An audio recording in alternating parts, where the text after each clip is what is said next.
Negara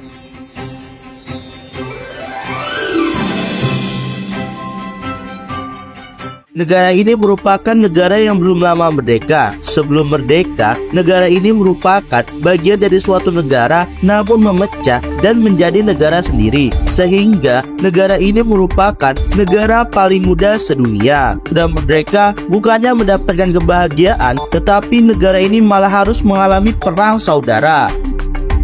Gimana ya ceritanya dan negara mana yaitu? Kalian pasti penasaran kan?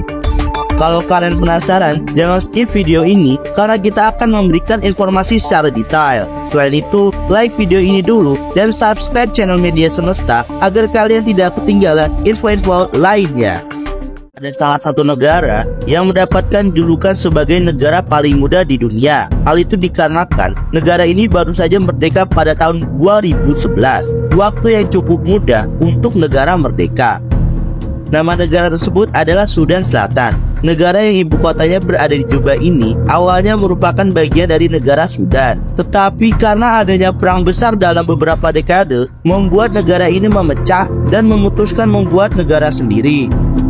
Negara yang merdeka pada 9 Juli tahun 2011 ini berbatasan dengan Sudan di utara, sementara di sebelah timur dengan Ethiopia. Di selatan, negara ini berbatasan dengan Kenya, Uganda, serta Republik Demokratik Kongo, dan di sebelah barat oleh Republik Afrika Tengah.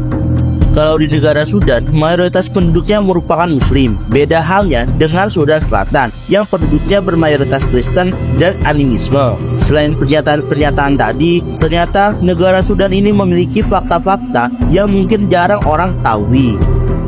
Yang pertama, penduduk Sudan Selatan berjumlah sekitar 11 juta jiwa dan etnis Sudan Selatan ini saling terhubung melalui Sungai Nil. Yang kedua, negara ini masih tergolong negara miskin. Ternyata setelah merdeka, negara ini tidak bahagia karena negara ini selalu ada konflik. Karena konflik tersebut membuat dampak buruk terhadap ekonomi negara dan masyarakatnya. Berdasarkan catatan UNDP, setidaknya 80% dari populasi dikategorikan sebagai penduduk miskin. Mereka memiliki pendapatan kurang dari $1 Amerika per hari. Lebih dari sepertiga penduduk pun tidak memiliki akses yang aman terhadap makanan. Yang ketiga, ladang minyak di Sudan Selatan merupakan ladang minyak terbesar ketiga di Afrika. Diperkirakan, Sudan Selatan memiliki sekitar 4 kali cadangan minyak Sudan. Namun sekarang perekonomian Sudan Selatan berada di bawah tekanan untuk melakukan diversifikasi dari minyak lantaran cadangan minyak kemungkinan berkurang setengahnya pada tahun 2020 jika tidak ada penemuan baru.